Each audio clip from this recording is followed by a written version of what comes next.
day as the Ravens have reached a 5-year contract extension in principle with quarterback Lamar Jackson. The Ravens have won the draft before it's even started. So we had to go live for this because the news doesn't get any bigger than this. This is just a massive day for the Ravens, not just in this year, but in franchise history, to have Lamar Jackson inked long-term here.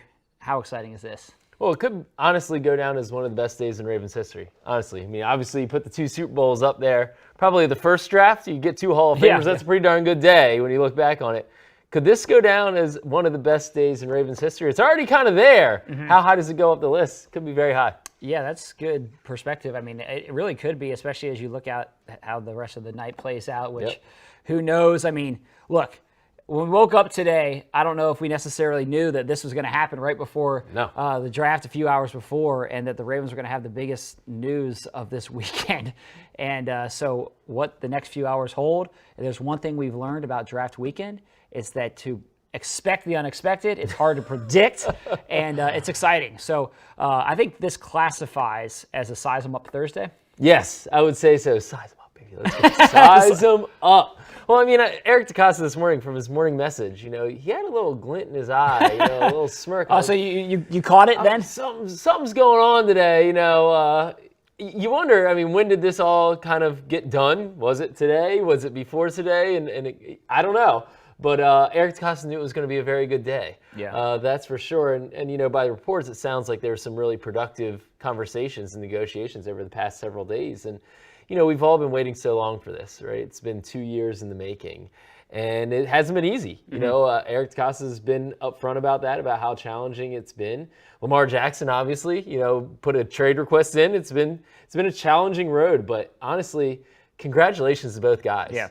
Congrats to Eric DeCosta. Congrats, obviously, to Lamar Jackson for sticking to it. And it looked like weren't sure if we were ever going to get to this day. And to stick with it and make it happen, it's just awesome for everybody involved. Yeah, no doubt about it. I mean, when you look at it in terms of, it's a win for both sides. Oh, for sure. I mean, Lamar Jackson reportedly gets the biggest contract in NFL history. Yep. $260 million, that's a report, with $185 guaranteed.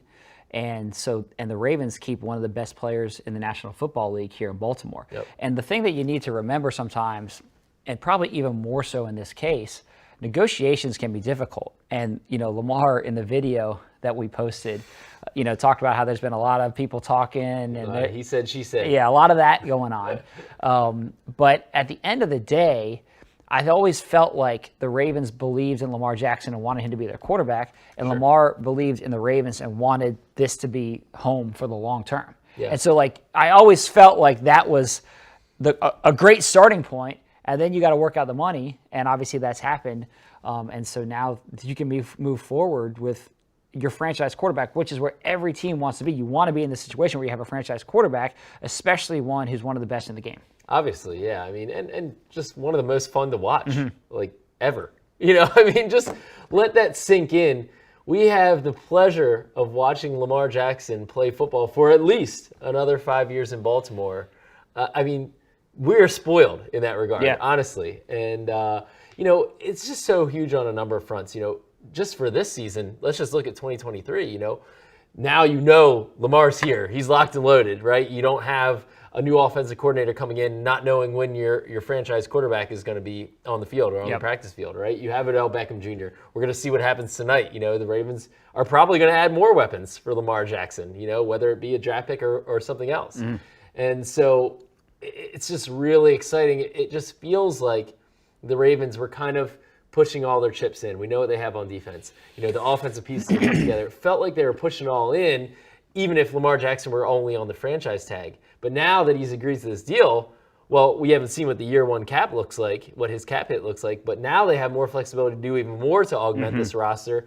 And you look at it and you're like, wow, we have a real special chance of going for the Lombardi this year. So we want to encourage fans to send in your questions. We are live on Facebook. We are live on YouTube. We are live on the Ravens app and website. So go ahead and send in your questions on YouTube and Facebook. We'll try to get to those over the course of this live stream here, this live episode of The Lounge presented by DraftKings.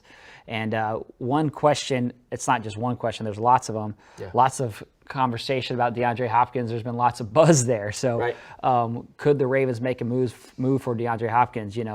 There's been talk of that possibility over the course of this week. Yeah. What a night that would be if that turns out. Well, that's kind of what I'm referring to. Yeah. One the Lots of questions. nights I mean, ever. yeah. I mean, you know me, I felt like that's a possibility, right? And there was always a possibility, how much would the Ravens have to give up if the Cardinals were going to eat some of his salary cap, some of his salary for 2023 so the Ravens could make it fit. Well, now, the ink isn't dried on the Lamar contract, but now presumably, that you have more money to work with. And so that changes how things could shake out if you're going to make a deal with DeAndre Hopkins. You have to think that Lamar Jackson liked the direction and the moves that the Ravens are making. Of course. And to augment this roster. Of course. Obviously, right? Something changed. Yeah. And Odell Beckham Jr., clearly Lamar was a fan of that. Was there something else that he became aware of in the past couple days that could be coming down the pike? I hope so. I think it's a possibility. There's been a lot of smoke there. We can cross our fingers and hope. Yeah, and like I said, I'm sure that there's going to be lots of questions about this over the course of this live stream because he's one of the best receivers in the game. Yeah. But even regardless of DeAndre Hopkins and if there is going to make a move there, part of it could depend on how the board falls tonight. I mean, just as an example, before all of this chaos over the last few hours, in his mock draft this morning, Mel Kiper had the best receiver in the draft. That most people believe is the best receiver in the draft. Jackson Smith-Njigba getting to the Ravens at 22, and that's who the Ravens ended up taking. Well, and that makes me think about, if the Ravens, this is all ifs, if the Ravens were pursuing DeAndre Hopkins, which we don't know if they are, right, you presumably would want to make your first-round pick first. Let's just say the three cornerbacks that they were interested in, Joey Porter Jr., let's say Emmanuel Forbes and Deontay Banks, if they were interested in them. Yep. Let's say they were all off the board and the Ravens are looking at it and Jackson Smith and Jigba's still there, or Zay Flowers still there, and they say, this is clearly the best pick. Yeah. Well, if you pick a first-round wide receiver, you're still going to go through with the DeAndre Hopkins trade. Right. Presumably you would think the Ravens would want to know who they get at 22 or whatever the top pick is. I mean, just in general. Before making a deal. As a blanket statement, regardless of any trade conversations this year, it's best to keep your draft plan secret. I mean, that's just a general that's what statement. Eric DeCosta does. I mean, Marquise Brown last year took us all by surprise. And this is a comment here from Sky, who said, I love this organization, kept most of this behind closed doors, and acted professional from top to bottom. Yeah. And that's the thing, Eric said on multiple occasions that the agreement between him and Lamar is that they were going to try to keep this behind closed doors and that they weren't going to take everything public and that the conversations would be between them. Yeah. And so, it's not like, I mean, when this news broke today, it's not like it just kind of happened. I think it caught everybody by surprise. Yeah. And so they had kept those conversations over the past few days and weeks or however long they've been going on quiet. And it ultimately led to that move tonight. And in terms of draft plans tonight, I'm sure they're going to keep those quiet too. I mean, like you mentioned Hollywood Brown last year, all of a sudden the Ravens draft Kyle Hamilton, and boom, they trade Hollywood Brown. It was chaos. Yeah. So is that going to be the case tonight? Could be more chaos. There could be more chaos. Buckle up, Garrett.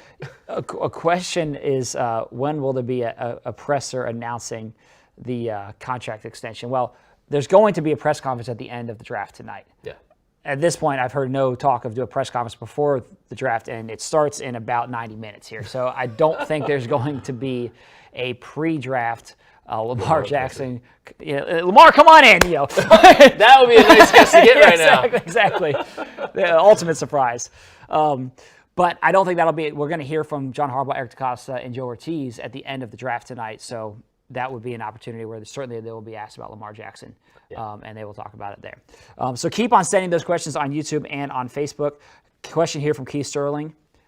Who do you think the Ravens will pick at 22? Like, do you think, given this news, how does that affect what they're going to do? Do they stay at 22? We talked about trading up, trading back. Who do you think they're going to pick tonight? Today's Lamar news, to me, doesn't really impact the pick at 22, except if you believe that he was told, hey, we're pursuing DeAndre Hopkins, and that influenced him agreeing to this deal today. Yeah. If that's what you believe, and we don't know, there could be merit to that, then I would certainly go cornerback. And honestly, that's why, part of the reason why I went cornerback with my pick at 22 originally. I went with Deontay Banks, the cornerback from Maryland, thinking that there's a fair amount of smoke around DeAndre Hopkins. Obviously, again, I will preface this by saying we don't know. We don't know. But there's been smoke for quite some time linking he and the Ravens. And Adam Pac-Man Jones seems to have some sources, some inside sources. And so I thought if that were to happen, that would certainly push the Ravens in the direction of a cornerback at number 22.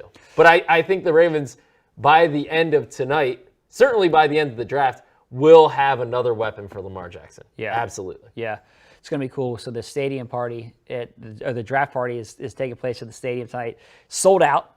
And so everyone who's going down there is going to be pretty fired up. That's a party. It's going to be a party at the M&T Bank Stadium tonight. So I'm sure everyone who's going to be there is going to have a great time. And always make sure that you're getting your tickets to those events whenever those are taking place. You don't want to miss them. You never know what could happen. You didn't bring the barbecue sauce out here. I know. We should go get it. Could have just been chugging some BBQ right now. The other thing, just going back to the question that we got from Keith in terms of who the Ravens end up taking at 22, in my mock, I had the Ravens taking Zay Flowers, wide receiver out of Boston College. And, I made that earlier in the week. And over the course of this week, I actually I'll admit, I said to Mink this morning, I said, I'm leaning towards Joey Porter Jr. Part of it being what you're talking about, the potential of another trade, of a trade. Yeah. The other part of it, there's buzz about Zay Flowers going to the Patriots. Is he going to be there for the Ravens at 22? We'll see. And there's also been a decent amount of buzz about Joey Porter Jr., the Penn State cornerback, the son of the former Steelers linebacker, potentially sliding a little bit. Like earlier, and possibly being the last of those three guys that I mentioned, with Deonte Banks, Emmanuel Forbes, and Joey Porter Jr., possibly being the last of those three off the board, where it was always assumed he was going to be the first of those guys. Like in the mocks of, let's say, 10 days ago, he's, 15, 17, in that range. And all of a sudden, I mentioned Mel Kiper's mock. Yep. And Mel's just, that's one of them. But that's a common theme, is that he could be making it to the 20s. Mel had the Ravens going Jackson Smith and Jigba at 22 ahead of Joey Porter Jr., who went at 23. So if he's there, and I didn't think that he would be there over the course of this process, but if he's there at 22, it would not surprise me at all if he ends up being the pick for the Ravens. I think that physically he matches what they like to do, and that is still the biggest need, on the roster. Yeah. And so it wouldn't surprise me if he's a guy. I have a hard time seeing the Ravens passing on any of those three corners if they're there at 22. And what if there's multiple? Then, if there's multiple, you wait for the phone to ring. You hope that the phone could ring. But maybe. I also don't think that the Ravens are going to play around too much with that either. Mm-hmm. You have an obvious need at corner. I think they take the guy they like better. Mm-hmm. That's possible too. Eric DeCosta is never going to turn down free picks if he feels like he can get the same player. I know we've all talked about quality over quantity, right? If he feels he can get the same player that he would take at 22 at whatever, 24, 25, whatever it is, he's not going to say, no. I only want 5 picks this year because we had big draft classes in years past. He's not going to turn it down, but, the phone doesn't always ring. Yep. And I do feel like the Ravens, with the need at corner, and all three being really great options for different reasons, I think they could just stick and pick, if there's multiple guys still there, which I kind of doubt, they'll stick and pick the one they like. So let's go back to Lamar Jackson. We kind of shifted to draft talk, but let's go back to Lamar. One of the things that struck me when the news was announced, and obviously Lamar is one of the best and most iconic players in the league today. And so the reaction from Ravens fans, there was certainly excitement for obvious reason, but also from his teammates. Yeah. And to me, that speaks to the level of respect and the level of just joy that he brings to this locker room, and how much his teammates really enjoy playing with him. Like Patrick Ricard tweeted earlier, the Ravens have already won the draft. That's how I opened this thing up. And that's the case. Like, that's the feeling inside this locker room. And he was just one of many players that have tweeted about it. Of course, OBJ, Rashad Bateman, I could keep on going down the list. There's real enthusiasm about getting this deal done. And this contract has kind of lingered over things for the past 2 years. And is it going to get done, and is it not? And again, like Lamar said, there's a lot of he said, she said that goes on. I think in a lot of ways, beyond just like having Lamar Jackson here, which is the most important thing, it just removes the cloud of uncertainty and that everybody can feel. And I just think that is going to make a huge difference on this team this year. There's the elephant. He was the elephant in the room at all times over the past year plus, right? It was like, when's this going to get done? And I agree with you. I think that it's a relief, right? I think that we were all, probably Lamar Jackson and Eric DeCosta included, like, we were just ready to have this done. It was just like going on for so long, and there was definitely the sense with the fan base that like we were just weary of this and all the back and forth and the reports and the all this stuff, and to have that weight lifted off your shoulders and know that you have one of the best players in the league under center, the most important position. It's also, not only is it a relief for the Ravens, it's also a sign to the rest of the league about what the Ravens stand for and what they are as an organization, right? I think if Lamar Jackson had left the Ravens, like there would have been a lot of players and a lot of people around the league who would have been like, man, how does that guy get away? How does that guy get away? And to see the Ravens get this deal done with Lamar, and now the other pieces they've added, right? Being an underdog and getting Odell Beckham Jr., right? Like it really says something about who the Ravens are as an organization, as an offense, what they're becoming, right? And it's just huge on so many different levels. Yeah, a word that stands out to me about this offseason, and it's kind of funny, is like the Ravens were aggressive. And I know the start of free agency, Harris Gus has always been. He has been. He always has been. When you think nothing's going to happen, don't count out EDC. It's funny though, at the start of free agency, if you read the Twitter comments, there was not a feeling of the Ravens are being aggressive. It's like, what are you guys doing? Wake up! Free agency has started. It's always. And then you go, 6 weeks in advance, and the Ravens have now locked up Lamar Jackson with his long-term contract, and they bring in Odell Beckham Jr. And there you have this draft this weekend where they're going to have some really good players, and so they've really, it's just exciting, For sure. And I think that they've been aggressive throughout this process. I'm really interested to see too, and I'm curious to get your take in terms of what the offense will look like. Yeah. Like Todd Monken, I've really been impressed by him just in conversations that I've had with him around the building. Yep. He seems to have arrived here, fit in seamlessly, and from everything I'm hearing, everyone's excited about the changes that he's making and what he's bringing to this offense. So what do you think this offense will look like with him at the helm? Well, obviously, the Ravens are going in a different direction offensively. They've been the most run-heavy team in the league for the past 4 or 5 years, right? And they had a lot of success with that. There's no taking away from that, right? And they built the team around that identity, right? They were going to be a revolutionary offense, and that's the way that they spent their resources, right? They didn't spend a lot at wide receiver. They used 2 first-round draft picks since 2019, but they didn't spend a lot of money. They built around the run game and really and the defense, really. Say a great defense and a strong run game. We've seen that formula work in Baltimore here before, right? And unfortunately, it didn't result in as many playoff wins and in a Lombardi Trophy like we wanted to, right? And now was the time. It was time for the next era. And, I think that Lamar Jackson was ready for a new era. I think that he wanted to spread his wings and show what he could do as more of a passing quarterback, getting more opportunities to throw the ball, having a scheme that's more friendly to a strong passing game.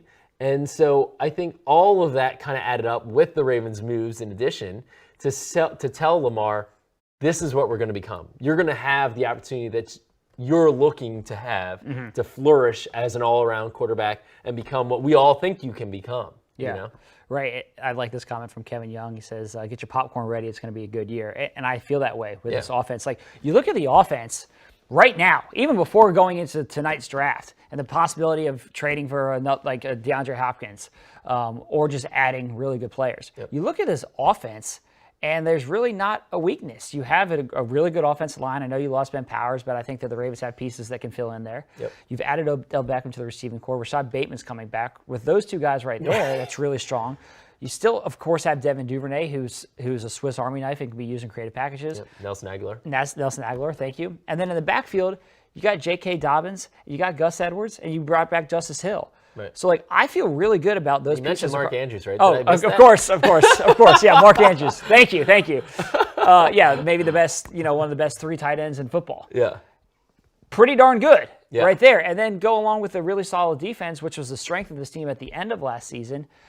I just feel really good about where this team is as a whole right now. Absolutely. And Eric hasn't even made any picks tonight. Right. Oh, absolutely. I felt that way even before this deal got done with the thought that, Lamar would be here on the tag. That was the hope. That was the hope. And but he was always kind of like, I feel like everything's good as long as Lamar's back. And now we have that answer. Well, yeah. my feeling before he signed the deal was that he was going to be back on the franchise tag regardless, right? That was the feeling. But when you're installing a new offense with Todd Monken, and you're not sure when Lamar is going to be out at practice, that was a potential roadblock. That was a hurdle, right? That even if you have all this talent on offense, well, if your starting star quarterback isn't at practice until who knows when it would have been. Maybe it would have been at the start. We don't know. And now we don't got to worry about it. Now we don't got to worry about it. Exactly. And so, like, that was kind of the last hurdle for this offense, in my feeling. And it, like we said, it will still get better this weekend. But that was a major hurdle that could have held it back somewhat, in my opinion. Yeah. I think that it just, in so many ways, I just go back to the big picture. And I think that, like, it just, like, there's this, or sigh of relief, I think is the way that you put it. And I think that's a great way of saying it, because I think that just, like, now there's just, everyone's fired. I don't know about you. I'm sure it was the same way. The second that deal gets announced, the second we put out the SpongeBob tweet. Did you think your day was going to really be made by a SpongeBob tweet? Yeah, Did exactly. you see that one coming? I never thought I would hear the words, time to go with the SpongeBob tweet. Go ahead and hit send on the SpongeBob tweet. I was so excited about this deal getting done that I was speeding into work. I realized halfway through that my shirt was inside out the whole time. I felt the buttons and I was like, oh, just went a while for that. Went into, Well, I'm glad you fixed it before we came on screen here. I got it done. So over the course of this weekend, it's going to be really busy. We're going to have multiple things taking place. As I mentioned, there's going to be those end-of-day press conferences each day. And so there's a couple podcast feeds that you need to make sure you subscribe to. One is The Lounge. So if you haven't done so already, subscribe to The Lounge, rate, review, leave a great rating and review. Also, the Ravens Press Pass feed. So all of those full press conferences will get put in the Ravens Press Pass feed, so you can listen to those in their entirety. So tonight, the hope and the expectation is that the player is going to be out there in Kansas City when the pick gets made at 22 or somewhere else around the draft, as we're talking about. And we're going to have an interview with him out there. Cassie Calvert's out there with a full crew, so we're going to have content from the player out there, some behind-the-scenes stuff of him going around the draft stage and backstage and all that stuff. It's really fun, so stay tuned for that. And then he will be in here tomorrow for a press conference and a chance to be introduced here in Baltimore. So it's going to, look, as I said, it's a big day. Big day. And the Ravens have kicked it off in a big way with this Lamar Jackson news, and I can't wait to see what the next few days have in store. Any final thoughts before we sign off here? Hey, man, thank God. Thank God. Thank you. It's great. So Ravens fans, enjoy the draft tonight. It's going to get started at 8 p.m. You can watch it on ESPN, ABC, and the NFL Network. And stay tuned, because we are going to have a lot more coming your way over the next few days.